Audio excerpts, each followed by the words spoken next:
रामकृष्ण हरी विठ्ठल केशवा रामकृष्ण हरी विठ्ठल केशवा रामकृष्ण हरी विठ्ठल केशवा रामकृष्ण हरी विठ्ठल केशवा रामकृष्ण हरी विठ्ठल केशवा रामकृष्ण हरी विठ्ठल केशवा रामकृष्ण हरी विठ्ठल केशवा बोला सर्वजण रामकृष्ण हरी विठ्ठल केशवा रामकृष्ण हरी विठ्ठल केशवा रामकृष्ण हरी विठ्ठल केशवा रामकृष्ण हरी विठ्ठल केशवा रामकृष्ण हरी विठ्ठल केशवा हरी रामकृष्ण हरी विठ्ठल केशवा रामकृष्ण हरी विठ्ठल केशवा रामकृष्ण हरी विठ्ठल केशवा रामकृष्ण हरी विठ्ठल केशवा रामकृष्ण हरी विठ्ठल केशवा रामकृष्ण हरी विठ्ठल केशवा रामकृष्ण हरी विठ्ठल केशवा रामकृष्ण हरी विठ्ठल केशवा रामकृष्ण हरी विठ्ठल केशवा रामकृष्ण हरी विठ्ठल केशवा रामकृष्ण हरी विठ्ठल केशवा रामकृष्ण हरी विठ्ठल केशवा हरी रामकृष्ण हरी विठ्ठल केशवा रामकृष्ण हरी विठ्ठल केशवा रामकृष्ण हरी विठ्ठल केशवा रामकृष्ण हरी विठ्ठल केशवा नमः शिवाय ओम नमः शिवाय ओम नमः शिवाय ओम नमः शिवाय नमः शिवाय ओम नमः शिवाय ओम नमः शिवाय ओम नमः शिवाय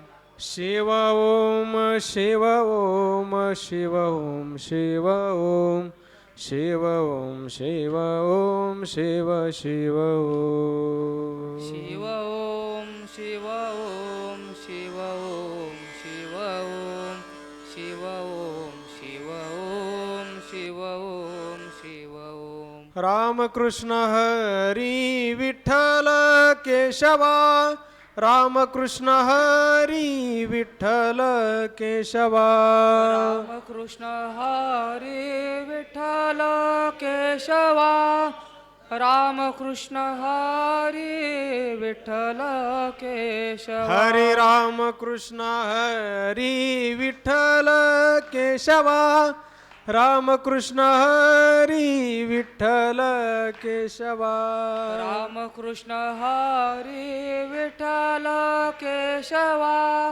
रामकृष्ण हरी विठ्ठल केशवा रामकृष्ण हरी विठ्ठल केशवा रामकृष्ण हरी विठ्ठल केशवा रामकृष्ण हरी विठ्ठल केशवा रामकृष्ण हरी विठ्ठल केशवा रामकृष्ण हरी विठ्ठल केशवा रामकृष्ण हरी विठ्ठल केशवा श्री ज्ञानदेव श्री तुकाराम श्री ज्ञानदेव श्री तुकाराम श्री ज्ञानदेव श्री तुकाराम